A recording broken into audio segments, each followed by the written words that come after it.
Next up, we have Andy Conway of New Street Authors.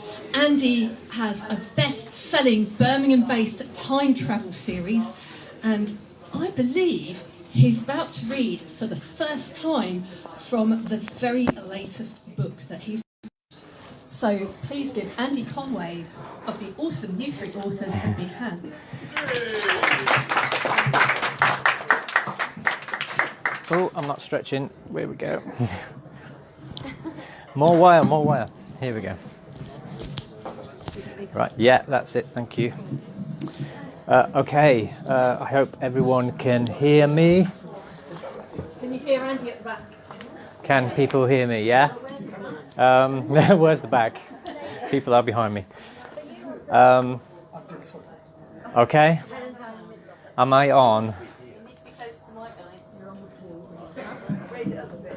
Sorry. It's just syncing, that's all.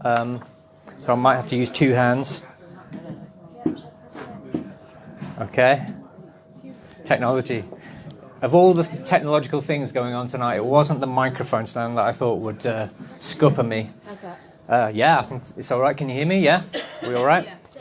Am I on camera as well, David? Am I on? I'm on. I'm actually Facebook Living this.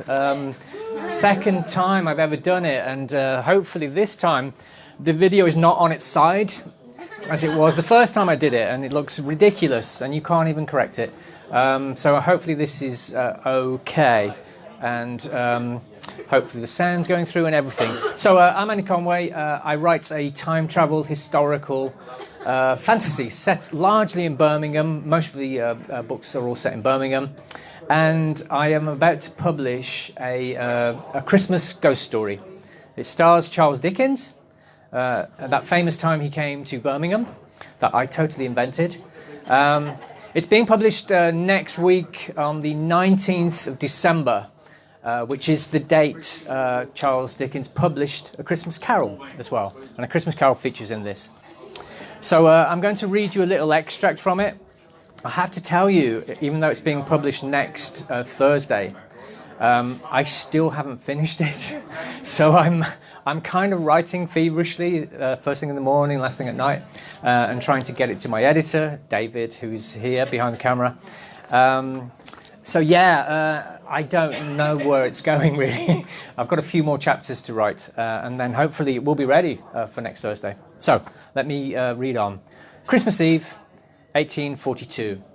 A year before Charles Dickens writes A Christmas Carol, he comes to Birmingham for business and encounters three ghosts out of time.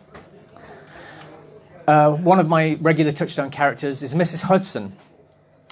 She's the elderly lady from 2019 who's flitted back into the past, and she is also suffering from dementia at this moment, forgetting things. At a key point of the climax in the story, she runs out of the Theatre Royal, New Street, to chase the young Victorian heroine, Belle, who has gone missing. Mrs. Hudson came through the ballroom at the front of house and burst onto New Street to a curtain of snowflakes dancing in the air. She looked up and down the street, but the blizzard made it difficult to make out Belle. "I'll go up," Fred said. "You go that way." She nodded and was marching down the street in an instant, following her footsteps of this morning when she chased Charles Dickens to the printing house. She passed it on the other side with no sign of Belle and came to the Hen and Chickens Hotel. She popped her head through the door, but Belle wasn't in there. In truth, Belle could be in any shop, bank, pub, or store on New Street, and there was no way Mrs. Hudson could search them all. But something told her the girl would run, to be as far away as possible from what had just happened. At the end of New Street, Mrs. Hudson came to the junction with High Street. On the left, it ran straight along. She could see no woman in a black cloak like her own. On the right, the street dropped down to the Bullring Market. She could make out the outline of St. Martin's Church, Nelson's statue standing before it. Just as it was in her own time. Nothing else was the same, though. She stumbled down the hill along the row of shops and came to the Bullring, a jumble of tented stalls, costermongers and street hawkers trading their wares in a cacophony of shouts and calls. The sweet smell of baked potatoes masked for a delicious moment the stench of the street. It was worse than an open sewer. How did anyone live in such filth? They didn't, she thought. They died in it. They scratched out a mean existence and they died, mostly very young. A grubby girl in rags held out her bony hands, pleading, gaunt, hollow eyes. Mrs. Hudson recoiled, shamefaced. She had nothing to give her, no money. She owned nothing. Even her fine clothes were the borrowed rags of a theatre cast-off. It was hopeless. She came to the Nelson Hotel right next to Nelson's statue and rested on the railings that guarded the war hero. What was she here for again? A small army of women were filling baskets with chestnuts, potatoes, onions, apples, plums from the various market stalls. Mrs. Hudson jostled her way through, looking for... Oh, what was it again? She came to an old crone standing in the gutter, clutching bundles of rosemary and sage, caught by the sweet earthly scents. It transported her to a memory. Her mother and father on Christmas Eve, decorating the tree and pouring smoking bishop. They always let her have a little glass, even as a girl. They took turns in reading aloud a Christmas carol. She would listen to them, lying on the rug, the open fire crackling, the glow of tinsel on the tree, her stocking hung on the mantelpiece. Such a beautiful, warm, safe feeling. The darkness outside and listening in case she caught the sound of a sleigh flying through the night sky. She couldn't see her parents' faces anymore. What did they look like again? But she could hear them reading about Tiny Tim and Bob Cratchit and Marley and Scrooge. Their faces are gone. How long before their voices faded too? How long before every memory was gone? Would she even know them next Christmas? Are you all right, my dear? I'm sorry. The lady selling rosemary. You look lost. I don't think I am.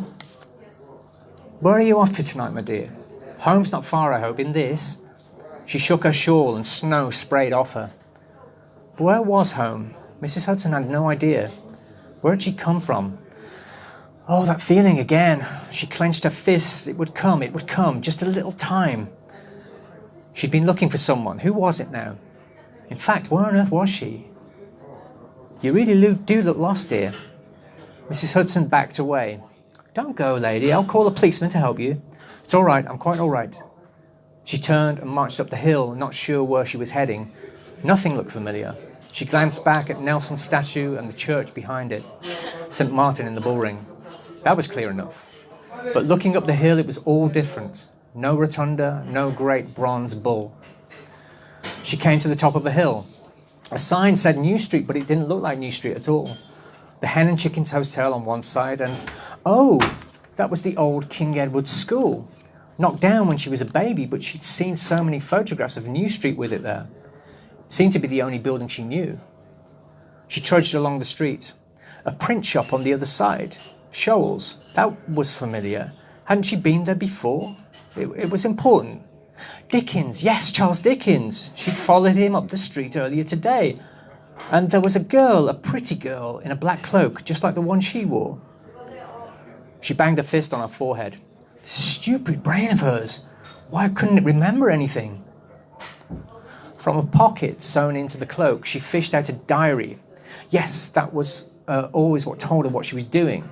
She edged under the glow of a gas lamp and leafed through the pages. It was Christmas Eve, yes. The diary was printed for 2019, but her scribbled note said, "It's Christmas Eve, 1842. You need to find Dickens. He is the key to all this."